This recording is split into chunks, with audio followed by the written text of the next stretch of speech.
Ladies and gentlemen, welcome to this month's installment of Tasting in the Dark here at ToutSuite's global headquarters in Napa, California.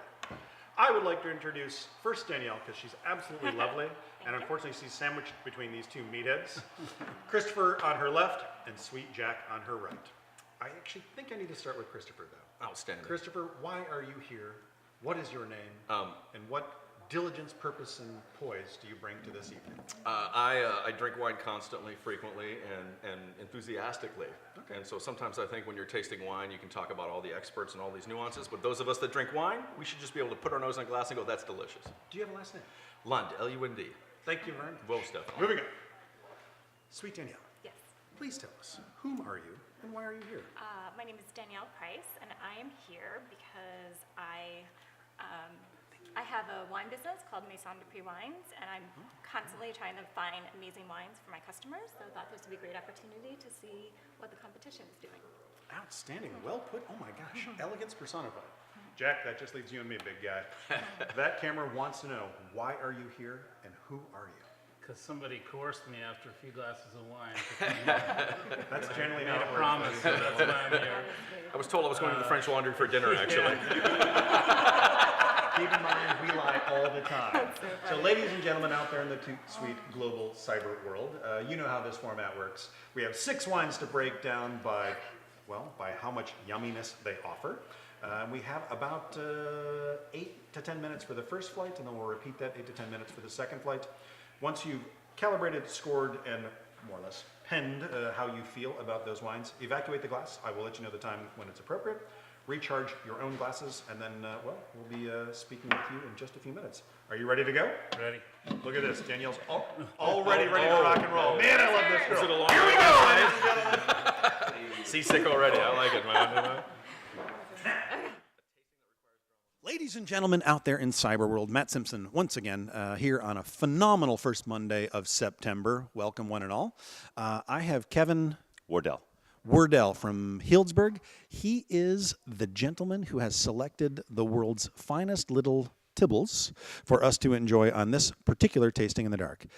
Please be kind enough to tell us whom you are and what is that phenomenal wine shop and where is it in Healdsburg? So I own a wine shop in Healdsburg called Bergamot Alley. It's a wine bar and wine shop.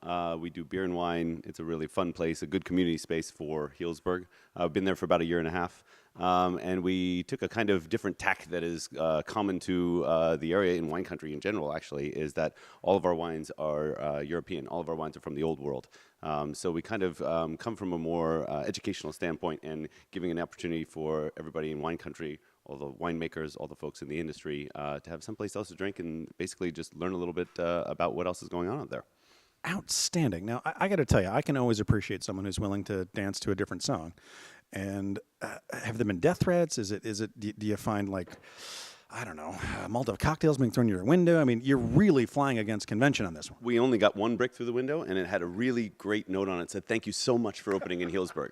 And, so it was actually, it was a compliment more than anything else. But needless to say, we raised a few eyebrows when we told people what we were doing in downtown Healdsburg because it was against the norm. But right away, as I've got to know the community, everybody knows that I'm doing the absolute opposite of thumbing my nose at the industry, but actually providing a service for the industry. It was the biggest compliment I could ever have received was a table full of some of my favorite winemakers from around there. About 3 months into the operation, we're still at deer in headlights, and they stopped me and said the only reason, we just figured out why we love this place is because we don't have to sell you anything. We get to come in and drink and not worry about a thing, and that was the best compliment I ever could have heard.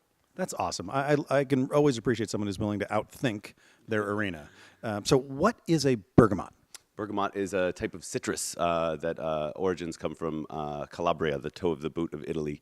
It's most commonly known as the scent or the aromatic in Earl Grey tea. And when I first started out working as a sommelier in San Francisco at A16 restaurant, I fell in love with a grape varietal called Lacrima de Mora d'Alba, which smells to me like bergamot and rose petals. Okay, sorry, everybody. Ultra wine geek. This guy right here, right now. I'm wine geek, ultra wine geek. It goes deep. Okay, now, Kevin, we need to start, dissecting, almost vivisecting these three personalities at the table. Whoa, did you see this Danielle girl? I mean, Wow. Spitters or quitters. Christopher put it best, and I, for one, am fearing for her safety because I think Jack somewhere in this is going to get hungry and try and eat her. That right arm just kind of flares up. It looks almost like a little chicken wing. It's been well roasted. I'm excited for the potential of this. He's still trying to figure out who the masked man who convinced him to come here in the first place, and why even listen to the person in the mask anyway. So. Well, we kind of all do that. I mean, you opened a shop that only sells global wines in a spot that's right in local wine country. So I think maybe you two have been cavorting with the same masked personality. Perhaps, and I'm digging Christopher's furrowed brow. It's a very, very serious operation over there. He's all fun and games before he gets a glass of wine in front of him. And well, I think he wants it to be National Pirate Day again, because I think it's going to come out before. Oh, there he goes. He's already starting to slide in. Okay, that's good news.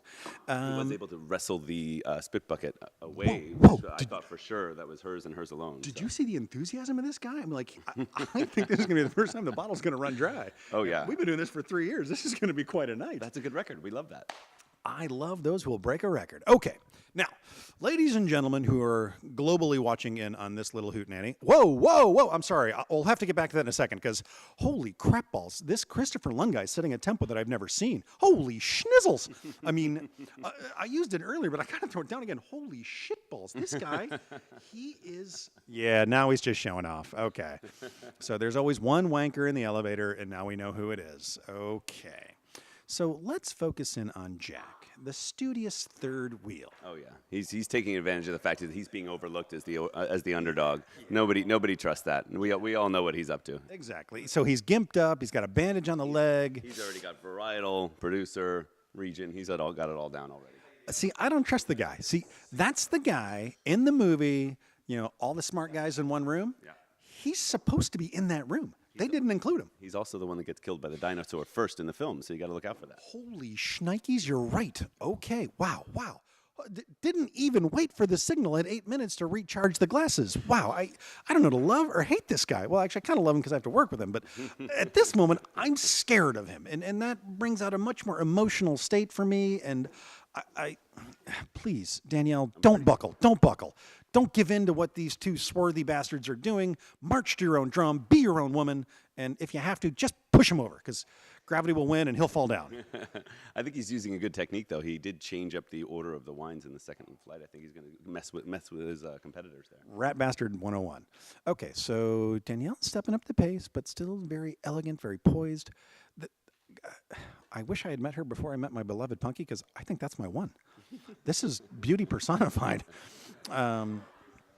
Okay, so now, Kevin, tell me a little bit about Bergamot. How would someone contact you if they needed to reach you? Well, probably through our website or basically through the door. People come to see us all the time. It's a really, we're centrally located in Healdsburg. Healdsburg's been such a great community for us. We built essentially a bar without a bar specifically. So there's actually no physical bar in our bar. It's more tableside service, and it's more like kind of coming into somebody's den and hanging out and drinking fun wine. So we're really approachable. It's a really fun spot, and I pretty much never leave there. So it's pretty easy to find me. The address is? 325A Healdsburg Avenue. I did think about that. Okay, give her another reference, because I know there's a square. I don't know anything else, because I'm a knucklehead. Coming into town, square's on your right-hand side. We're just after the square. Okay, awesome. And if someone did desire to procure some of the wines tasted today, would they look at an email address for that? Yeah, absolutely. Or just go to bergamotalley.com. That's the easiest way. What's your phone number? 433-8720. And that would be in the area code of 707, people. I might actually be wrong on that, too. I don't call my phone very often. All right. So you can see it's two-piece kind of in the same pod. And Jack has now finally recharged his glass. And so I feel bad for the guy. I don't want him to fall behind. But the pace that Christopher is setting is blistering, almost to the point of being painful. And I'm not really sure where this is going to go. But these guys have already plowed through the first three wines. Thanks them very much. It's not fair for me and you. He's clearly having a good time at it, though. There is the pirate smile going on. It's the wink. Yeah, there it is. There it is. Exactly. Wow, which in this case is very, very little. But if you know a little really, really well, it can be manipulated to be impressive a lot. Okay, so back to Danielle. There's a gracefulness. It's almost like Jackie O is at the table trying to temper the monkeys left and right. Whoa, holy shitballs. Once again, we've had a departure from the table. Didn't even throw up the hand to say, teacher, may I please go to the bathroom? Absolutely. We actually got, ladies and gentlemen, so the 2013 vintage started off at a Ramsgate pace, and it was exciting, intense, and scary. Then things tempered off, it slowed down. We had a much more gradual June, July, and August was quite kind. Now in September, we had our first rain. What do you think that's going to do? Well, it's already the whole season's been just complete off from other seasons in Healdsburg. I mean, everybody's picking 3 weeks ahead. Everybody's, but there's a calm this year compared to last year. Last year was obviously absolutely fantastic vintage, but this year there's this sort of calm, like not sure what's going on. They've already picked half their harvest in September. It's September 2nd, and it's very funny to see the winemakers' reactions. It's great for our bar because I think we didn't see anybody for the 3 weeks of harvest last year because literally everybody was just gone. They were working overtime on every single day, where this year it's a nice medium pace, so everybody's really enjoying this particular harvest. A little bit of rain, a little bit of cooling down, they're enjoying it. Nice. It is shaping up to be truly a peach. Okay, let's get back to these wines. Now, is there a theme, desire, consistency to what was selected? No, not really. I'm going to give very, very enthusiastic pats on the back if they can identify any single one of these varietals. It's a bit of a challenge. I'll throw that gauntlet out now, but there's definitely Wow. Yeah, you saw it here first. Holy shit. Your life is now in jeopardy. Brian, you're a big guy. We'll need some protection later. I completely evoked and deserved that. That's okay. That's okay. But Well, we got him to smile, too. Holy shit, we're doing great. But at the end of the day, this is what's representative of what we do at Bergamot Alley. We have 20 wines by the glass. We change them up just about every week or every other week, and the idea is to just bring in different stuff so people are challenged every time they try something. That's all. Okay. Wow, look at that. Danielle just pulled that huge sip. We just tickled her. You just tickled her tonsils, man. I saw that feather. Ooh, all right. Yes, the spit bucket didn't come out that time. That is a victory for sure. That, ladies and gentlemen, that is the greatest sign of affinity and love that a glass of wine can ever hope to ascend to. Because, quite frankly, if it's a day of inspection and spitting and it shoots right down the hopper. She truly is a lady that she blushed that much after saying that was a swallow. Indeed. Look at those rosy cheeks. Good Lord. I'm okay. Axe body spray. Sorry, I knew it's like neutral aroma thing, man. Did you wear that to every tasting? I'm trying to tone it down, man. I swear to God. All right. Okay. So, Hard to make something that's pretty look ugly, all right? That's all I'm saying. well, I don't usually lose it this often or this early. That would be almost impossible. I would have a better chance of reciting the Bible with one eye at this point. However, now, leaving religion aside and all other things, I know you worked at A16, and at what point in the genesis of you being a wine geek did that really propel you forward, and to what affinity did you find a region, style, or desire as far as what you wanted to drink? Well, my first love was working at a restaurant in Aspen, Colorado called Mogador. Fine, just show off. Aspen, San Francisco, whatever, I man. have terrible taste in locations.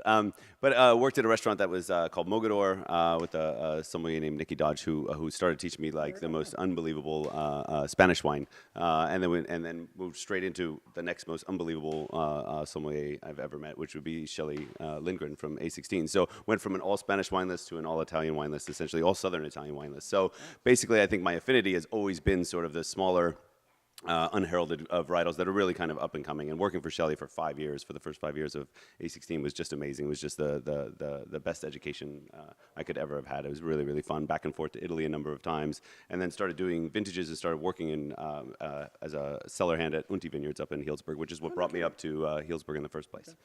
I knew Mick pretty well a number of years ago. And so, ladies, if you're not tuning in very accurately, that's two very prominent and powerful ladies in his life, and his left hand is now unadorned by a ring. So I'm not going to say he's available, and I'm just throwing it out there. If you're a powerful kind of gal, you like juice, this might be your guy. And you'll have to go up against my girlfriend, who will not be okay with that. Fair enough. Well taken. But could you YouTube that? Very possibly. Okay. We are now closing in on the denouement moment. So, ladies... or lady, gentlemen's, it is about time. Well, never mind. You've already all filled out your scorecards. Holy crap, this has never happened before. I would love to keep poking fun, but I have nothing left to say to these people because, for fork's sake, they're almost done. Yeah, they are pros. And that's really the difference, ladies and gentlemen. Rookies and pros. Of Jack, yeah, you're right, but I'm scared of him, so I don't really want to make fun of Jack. That I got? Come on, after the look that I got.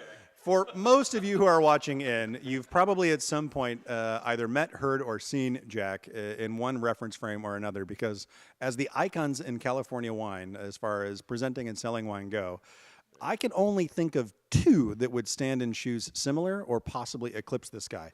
Robert Mondavi was the greatest wine raconteur, and his career was much, much longer. So, Jack, you got another 40 years to get this figured out. But if all goes well, maybe someday. Well, yeah, I mean, at least by looks. I mean, you know, you're both the same physique. And... All right, we're going to speed this little hootenanny up. Kevin, thank you very, very much. In a second, I'm going to go drop this. We're going to scoot our chairs right up here. We're going to hand off the tally sheets to be tabulated by the esteemed firm of Lustow & Lustow. And then we will vivisect and decide which wines were supreme. Perfect. Thank you kindly. Here we go. Okay. He's out. Clear. Normal have to get a countdown. Bastard. Thanks, Jack. Wow. There we go. Okay. That was the craziest collection of red wines, man. Yeah, that was really. That was interesting. nuts. I don't know What, there we were were three drinking. reds? The Yeah. three greatest I was examples like, of not Grenache ever.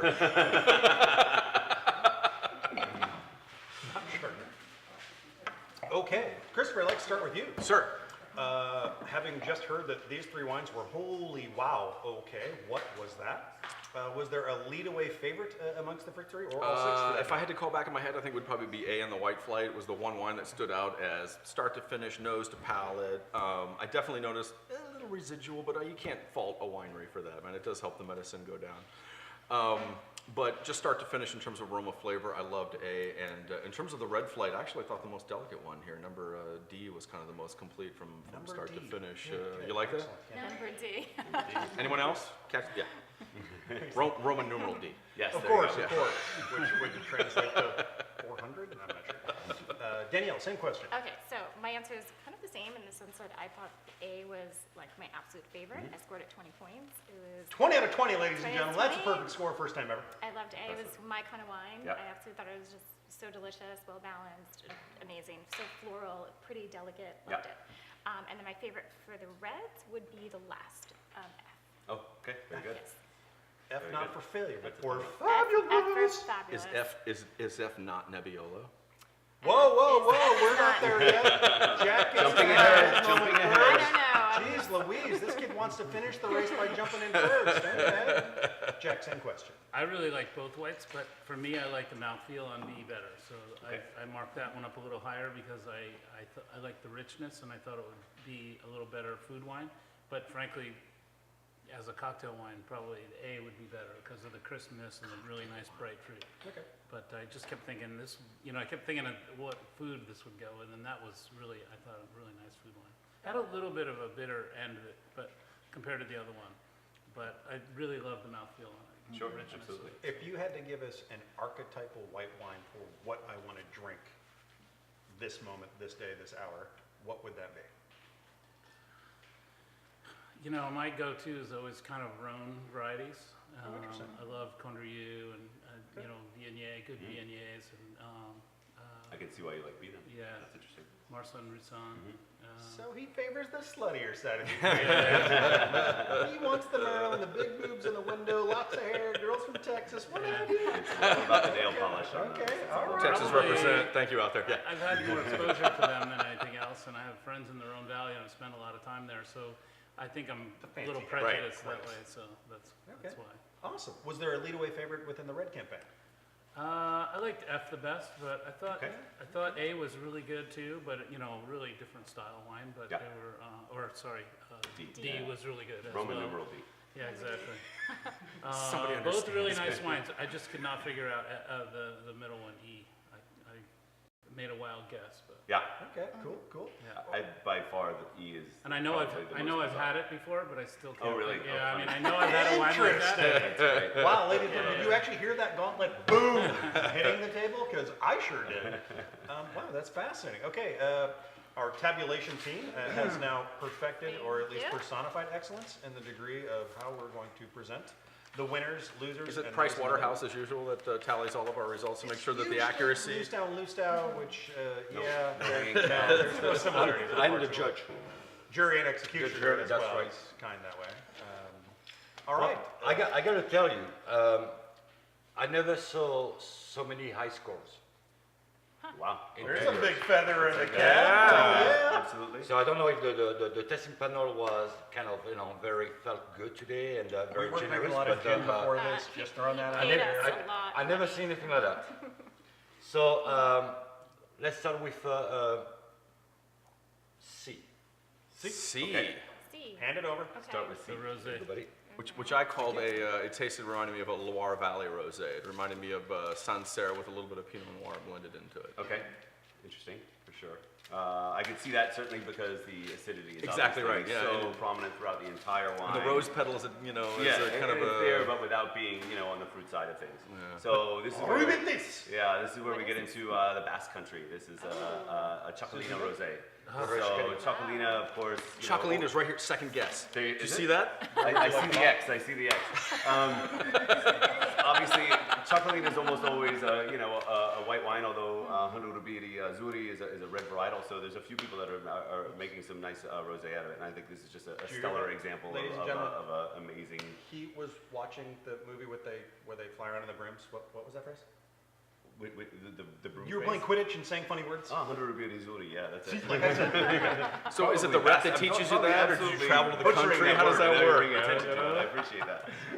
Chimichurri, what was that? What was But the... so Amishtoy, to me, one of the best Chocolina producers, makes some really, really beautiful Chocolina, both white and red. They actually make a red Chocolina as well. But in the very corner of where Spain meets France, and just a really cool Wasn't area. that a Jay-Z tune about 2-3 years ago? Spain meets Chocolina? France, that's Wasn't where that him? DDA is No? from. No, okay. All right, that's so terrible. let's keep moving here. Moving on, moving on. I thought it Then might be like a I'm gonna switch it to 2013 this Australian presentation. Southern Hemisphere. Ladies and gentlemen, have you actually That's not ever secondary watched fermentation. a That's giant whale fly down a hillside?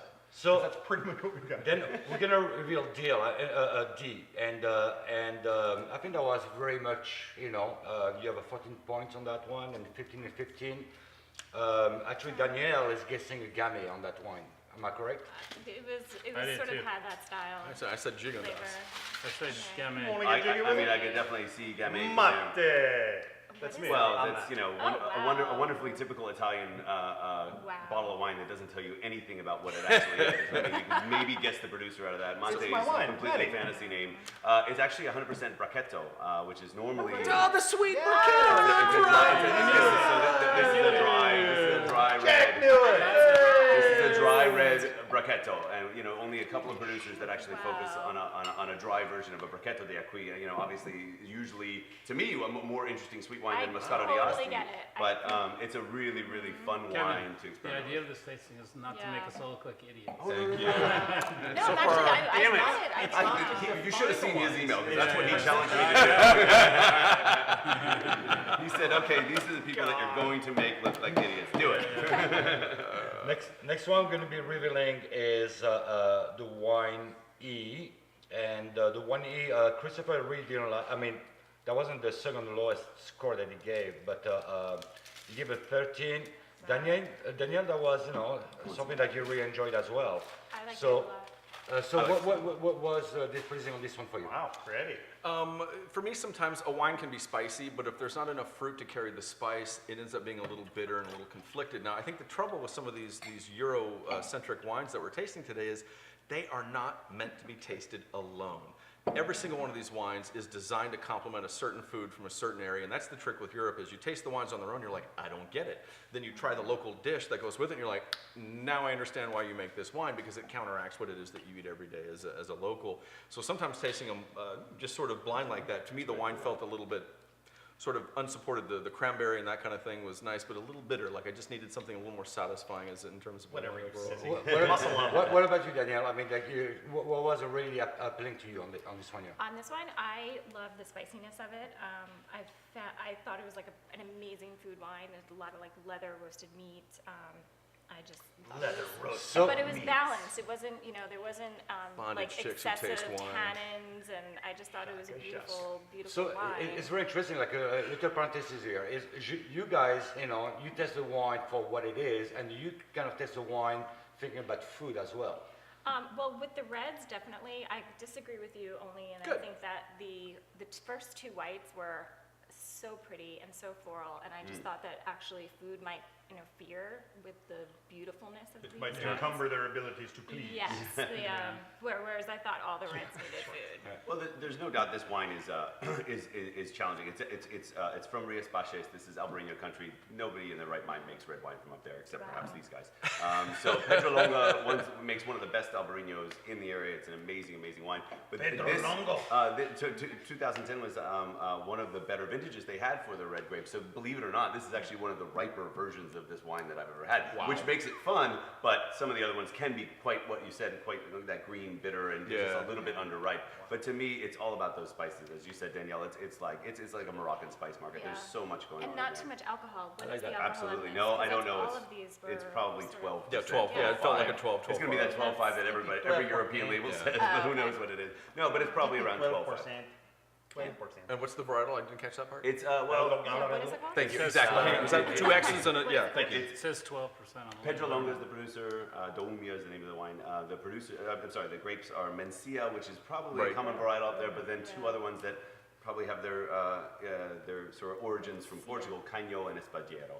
So it's a said. blend of those wines, but it's Two bastard children just trying to get it real, trying to get it right, man. exactly. Trying to hold up to the pedestal that is Mencia, Mencia, which I Middle don't know how many town, people even know Midwest Mencia. Excellent. And, Okay, number one thing about so that marketing in America is make your wine something people can pronounce. It's just a weird thing about us in the wine business. Like, I'll take the one that kind of looks like I woke up this morning and found alphabet soup. Yeah, that's kind of, I'll take that one right there. Like, something I can just roll off the tongue, man. You gotta give it a nickname. Nicknames, you know? We gotta bridge the gap, man. All right, so now we're gonna we're gonna change a little bit here because you guys are gonna ask you also to try to guess the price point on that. Okay. So we're going back in the top three. Okay. And we're gonna reveal wine B.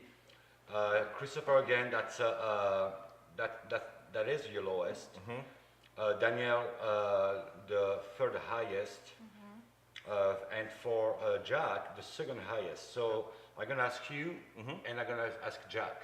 You know, so let's reveal one B. And what was the trouble on this one for you? You know, I kind of like the aroma, a little bit of oxidation, so there was a little dumbing down of the nose, and I definitely felt like there was a little residual sugar there. So looking for that, the nose on the wine maybe want this like zesty, vibrant palate, and that little touch of RS in there it was a little touch flabby, so to speak. For How me. much will we pay for it? For what I tasted, I'm going $12.50. $12.50. Okay, back to you, Jack. So there's something like you enjoyed. That was your second highest score. Thought it was more floral than the first one, definitely more aromatic and richer on the palate, and maybe a little spice to it as well, as opposed to the other one, which was just really bright, super high acid, real floral, really, really light wine, which was, beautiful, beautiful wine, but this one just to me had more going on, a little more complexity. Have you guys and for you too, Daniel, have you experienced any wine like that in California? Not with that complexity. Not with the The minerality. minerality, exactly. You don't get that And kind of that minerality from white spice. wines in California, really. All right, and Unless for they're you, sold Daniel, Oh, the gauntlet has been laid down, Anyone in man. California watching the show, Jack, what's your phone number? And let them know. That's not going on that far out of limb. That's You fair get enough. great. There are some really incredibly awesome, great white wines from California. I love it when a guy Backpedaling. likes to hang himself on the ground. Come on, throw the rocks, baby. Jack, how much will we pay for it? I put down $25. I thought it was a pretty. Rock and roll. I'd much rather sell wine to Jack than And to how me. about you, Daniel? Price wise, Yeah. I would say like $20.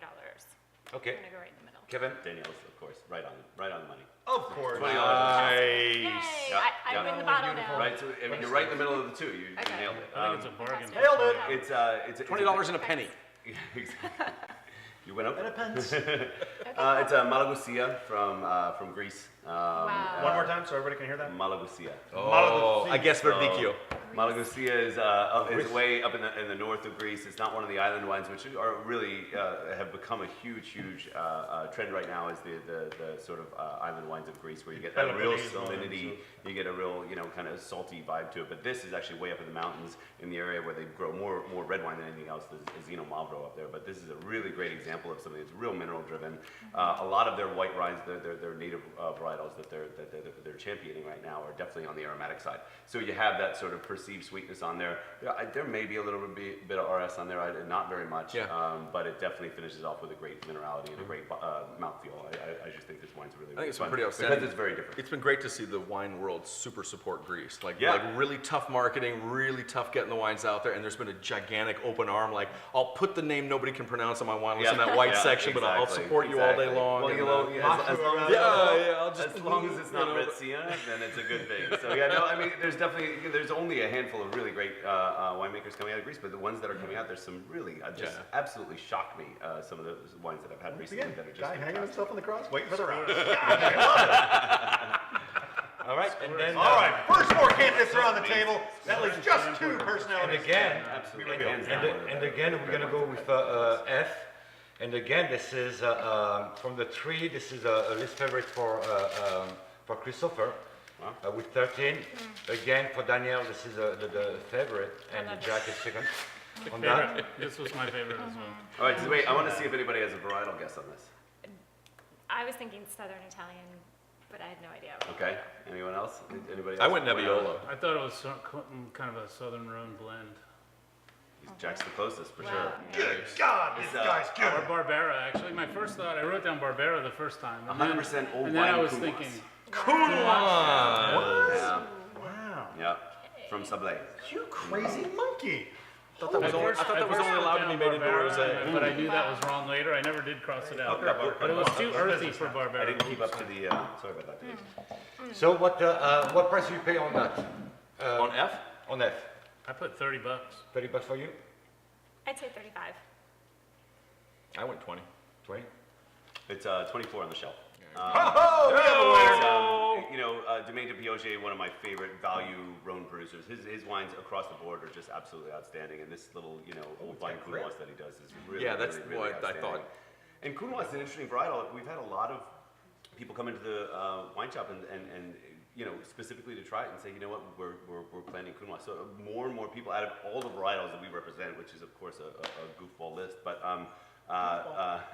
the Counoise is one that a lot of people have said that they're going to start growing in Sonoma in the area because they know that obviously Rhone varietals do very, very well. Grenache has been being a huge charge in Mourvèdre. Here's the and super so- geek question: is Counoise not necessarily readily available at most of your nurseries? Is this No. Tablas Creek that's putting most of the two Counoise out there? There or- is a Tablas Creek clone, and I know there's one out of Davis as well. So there's a couple of different things. better not But plant I've too only much of had a couple of that. There's some real nice Maybe examples, he'll but there's compete with definitely a lot of Pelican someday. young. Yeah, exactly. One can only hope, right? Yeah. But next to Grenache, my favorite rosés on the planet, the Counoise, is a great rosé varietal. Absolutely. Absolutely. For yeah. sure. Look at you making dry wines out of all the rosé varietals, man. All right, and so that leads us to the winner of the group, 53 points. There you go. And Christopher, you enjoyed that. That was the highest score, 20 points for Danielle, and for Jack, that was your least favorite, and that was with 15. What Least was favorite his among a question? bunch of Yeah. good wines. So, So what was the issue on that for you? Simple but beautiful.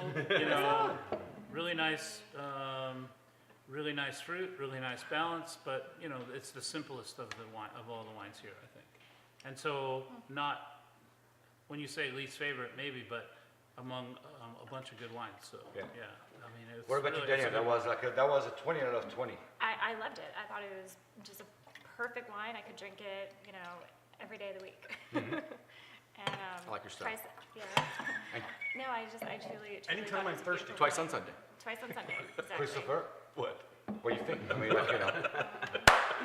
He doesn't think much. so The this first is thing I wrote maybe a down little was prompting. the first time I put a nose in the glass, I thought the Venica Sauvignon Blanc, like it totally hit me as that Italian Sauvignon Blanc. Yeah. But then that little mid palate again, that more of the lime zest, Yeah, that tangerine, lime that started zest, to make me absolutely. think, am I looking at a really great Trebbiano from a really great rocky site? Like it really made me think of that coastal Italian white wine. And sometimes we talk about food and wine, but there's more situational drinking involved. Where a wine like this, when it's 90 degrees today, is so satisfying compared to other varietals. Absolutely, yeah, And this maybe is that's that- why it was the most appealing to me today, because it's wicked hot in here today, and so that wine was like super Only to you, refreshing. sweaty man, boy.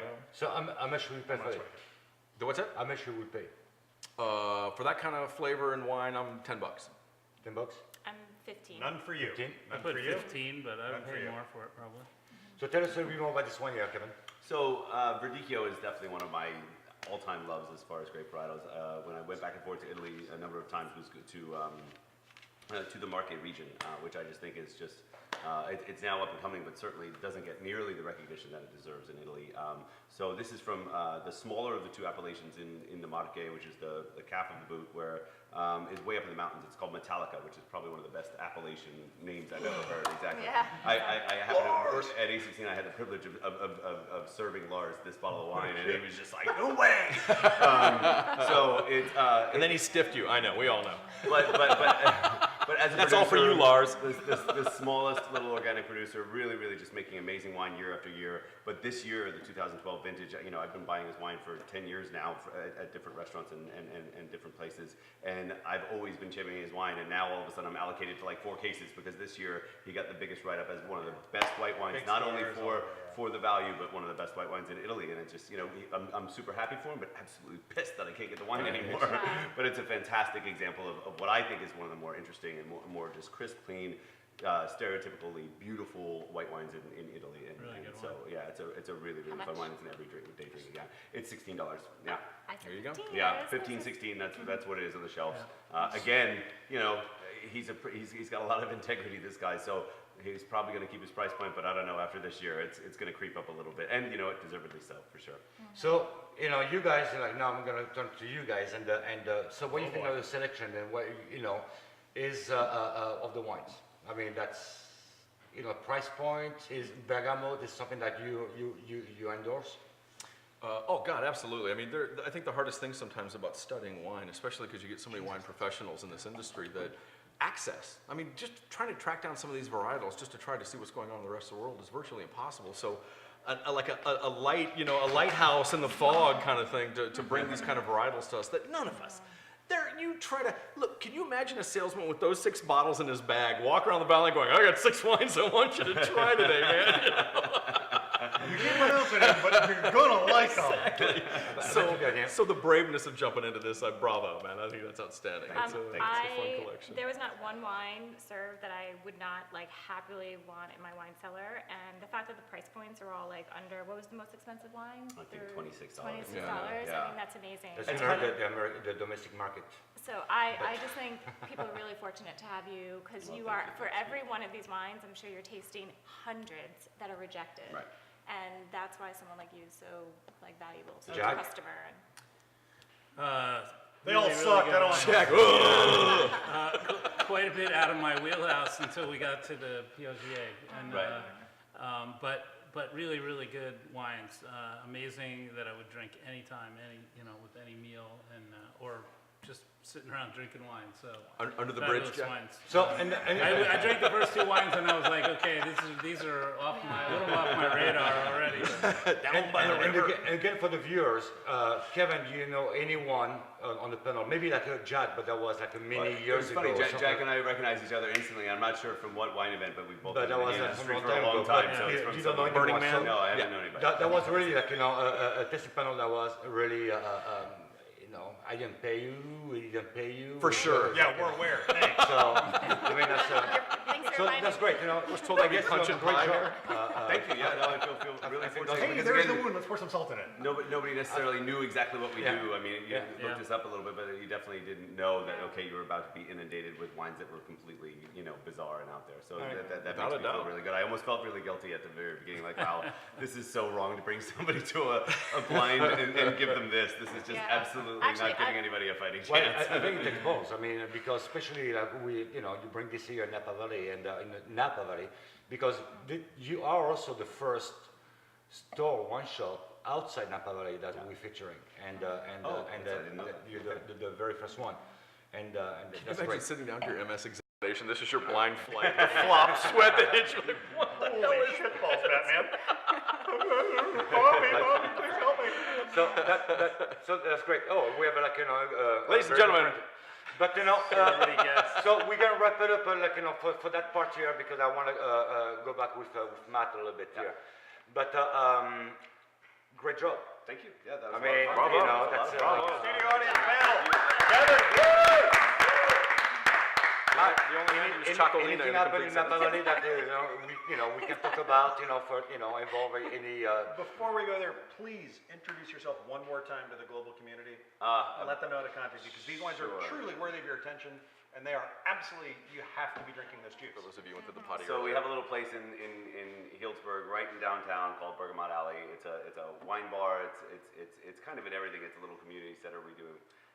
I spin all my old vinyl. We have or my record collection in the bar. Come I on. spend that much time there that basically. Never mind, never I mind. mean, Oh my Just go to Healdsburg, Google It's just a Bergamot. really wonderful place to come drink. You'll find for this sure, jerk yeah. off, and everything will be fine. You'll Just drink follow better the scent than of the me. patchouli You'll end up oil, you'll thanking find me it. later. Yes. And you might find us hanging out there. That's the best part in the world. It's the best compliment I could ever have is that the people who come and visit us and come and drink are somewhere or somehow connected or somewhere in the wine industry, and that's the best thing in the world. We really love that. That's awesome. Yeah. Matt, what happened last month? Anything happened last month that you're pissed off about and you want to talk and involve? There are a couple of things. Okay, go ahead.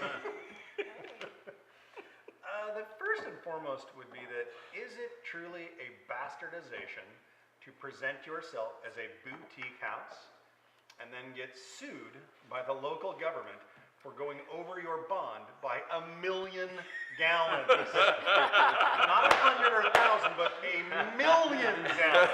Does anybody know what a million what's gallons that? looks like, by the I'm not way? going to say who that was. If anyone Googles 1 million gallon overage lawsuit, they'll kind of figure it out. Okay. But at the end of the day, what does it mean to be an artisanal or boutique Yeah, producer? Because bravo. I know that of the 5 other people at this table, we all have a preconceived idea of what that means. That means that we're touching every barrel. We get to put an expression of whom we are into that wine. We loved it, we nurtured it, we did something of ourselves to present to the people that we want to drink that wine. Yeah. If you go and blow your gallonage by 1 million, can you really be an artisanal producer? So, I mean, I kind of open it up to the panel. At what point should they not only be sued, but ostracized? Well, let's define a little bit like a boutique winery. What is it like in terms of numbers? What in your mind is a boutique winery? I would say anything under 20,000 cases. Oh my God, I think so differently. And that's why this is fun. My answer would be anything like under 500 cases. Okay. Garagiste. Yeah. Yeah. That's really boutique. That's Yeah. okay. I mean, that's All right. but- But 20,000 that was cases just the number is- that came to my head, but I was but gonna- 20,000 cases is small. When you get, No way, you know, that's huge. yeah. Whatever, Mr. Minor Guy. I mean, I know Not you're not there anymore. anymore, No, but, it's not, Not yeah. anymore. I don't know. but they started off in that framework, but they ascended to a point that was ginormous in my mind. Because you hit 20,000 cases, I mean, you're huge. Now you're in grocery stores. No. You're 20,000 cases 20,000 are in grocery programs. stores. No. Come on. Come no, on, no, Jack. No, you're wrong about that. Ah, come on, Jack. You're in too many places for it to be boutique. Yeah, that's like, You no longer have to earn the privilege of drinking that wine. you're fucking I Budweiser. don't think so. Napa It's going to be Valley. I presented to disagree. you by I fate and disagree. folly. But it depends on the model of the winery. You can make 20,000 cases and make 500 cases each of 10 different wines, and Then we call you PAX. yeah. Sorry. Or 20 Barbara, different wines, That's a good and one. all of them are really small. No, It depends on your model. It I depends on think your my business phone's buzzing right now. Exactly. Did everybody's phone go off at the same time? That's mine. You know, So, and what about you? I just think it overrides a whole other issue, which is in America, since we don't have appellation controls, we don't have DOCGs, the war of words is always going to be somewhat inconsequential. I mean, we can call it boutique. My favorite is reserve. What the hell does that even mean? So what I'm saying is the word boutique, it doesn't mean anything. It's a Who marketing cares? term. Thank you very much. It Unfortunately, doesn't the same things that matter. have happened to the word Within the house. organic and biodynamic. So at this the point. only mean, way I come could on. maybe defend a decision like that is they talk about boutique and they've grown, God bless them for their success. At some point people are buying that much wine, that's why they expand it, and yet they still sit as a family around the table. And so it still feels like a boutique at dinner where you're breaking bread going, okay, so now we've got tractors instead of us driving the little 4x through the vineyard, and yet we're still the same family sitting around the table. We've just benefited from a lot of success. So it still feels like a boutique. We're still talking about the wines and how the year has gone with the kids and the grandkids running around now. Thank you, I know, but at some point you're like, oh, but I guess boutique, we've grown to, 250,000 cases, and so I don't know, again, the word boutique has no legal definition, so who prevents them from using it and just redefining it? Okay, then let's take it one step further. At what point do we find that the genesis and growth will be dumbed down so that they can hit certain markets with the volume quantities that are necessary? I mean, do you guys have a stance on this? Is there a number or is it superlative? What I'd be curious about is with interstate No shipping number. laws, if they change from a gallonage law so that now a gigantic monolithic winery has to be subject to all the shipping laws and they'll stay gigantic. If all of a sudden you go the 20,000 gallon Mendoza line and go, anybody making a little bit of 5,000 cases is no longer subject to interstate shipping laws. Watch these large wineries break themselves into nibbleness and again go right back down to that small production. So, you know, us, the consumers, the only way that can really kind of nudge those kind of decisions, I think, by choosing to drink better wine. And there's no way you can actually put a number on it. You can't absolutely say, okay, well, hey, this is you know, because obviously there's variance in there. But beyond that, it's a matter of how they're actually taking care of the wine. And yes, I can see why they would refer to themselves as retaining that boutique style because again, they're expanding the definition of something that can't necessarily be you know defined in this. To me, I'm definitely with Matt. Sure.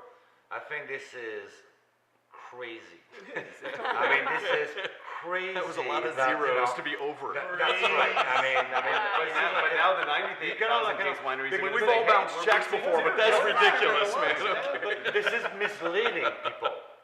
And not only you mislead people, but also you mislead the government or the whatever the people beyond that. And this is like almost tax evasion. I mean, they're gonna cut. They're gonna get you. No.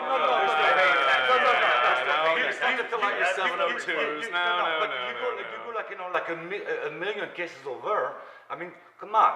They're paying tax I mean, on they're it. gonna, what, yes, they're gonna, but that's just a principle. That's just like you know, who you gonna take for a ride here? Right. I mean, But come on, look, are you telling me that you seriously think Chef Boyardee cooks every can of your raviolis? Are you telling me that you think Sarah Lee's out there going, shit, I gotta get out another 6 dozen pound cakes or I'm fucked this week, man? It's You know, marketing. like, It's just a like marketing really the term. illusion of boutique? Like, So, seriously, man. how many cases you making at Summerson? 14,000. 14,000. Yep. Okay. Okay. How many cases are being made at Chateauneuf as well? About 2,800, 3,000. Yeah. 3,000. Okay. Biggest I mean, you see a difference between like, is it like you know? I know the boutique- difference. Well, Believe me, yeah. I've worked in big But wine, I mean, you know. but I a still, winery I, is I double still the feel size like, of the one I, I'm at. I still feel like you're And a boutique, small but I winery. mean, like, but come on, I mean, At it's 14,000 just, cases, you're still a very it's just, intimate house. At 14,000 cases, I still don't have nearly enough wine to go around. I don't and see- I I can't don't sell see how it to you can- grocery stores I don't- and exactly. Costco and places like that because I just can't supply those places. So Right. I'm just going to fine wine shops and good restaurants, and that's all I can afford to sell them to. And that's appropriate. Yeah. It's good. And even at that's- 20,000, that's all I can do. Right. Now, Once you and- get to 25, 30, 35,000 cases, then you need the bigger guys to Okay, do so distribution. that's your And that's tipping what I'm looking at it from a business standpoint. Right. Is when you start going to that next level business-wise, that's when you go from boutique to a big producer. And even big producers, some of Voting with them the make bell. small boutique wines within that house. Right. And there can't be a number on it because it depends on your business model. You can be 30,000 cases and make 20 different wines with really small production, 200-300 cases of But I some just meant in the dictionary. Absolutely. that are handmade. I don't want to And so redirect there's no right answer to the question. Sean Larkin, But can you look up the word when you're- boutique on, can you go online right now and get us a definition for boutique real quick, man? Over your your bond. permit, then Anyone? you're not the right Technology? wine. Boutique? And You're so- more represent definition? yourself Who's as back? a Who's family back? boutique producer. And so while they may not agree that 20,000 is a boutique winery, it's a small number compared to so Got it. many other people. Okay. Christopher, Sir, thank you very, very much. It was You're lovely very to make welcome. fun of you. You're one of the best. I would have loved to Danielle, be made fun of no one lovely to else in meet this you. world. Thank you very Thank much for you. playing along. I hope you enjoyed the wines. I did, I Jack, liked the it was a wines. pleasure to Thanks, see you Matt. again. Yeah. And Kevin. Kevin? Great. Wow. Bravo, Kevin. Oh, Outstanding, my Kevin friend. gets the big hand in there. My friend, bravo. Bergamot Alley, Hey. Healdsburg. You need to be drinking these wines. Call ahead for a Thank table you all because very much. we're booking the joint, man. Ladies and gentlemen, the studio audience, thank you all very much. We'll be here the first Monday of next month, tasting in the dark, ToutSuite.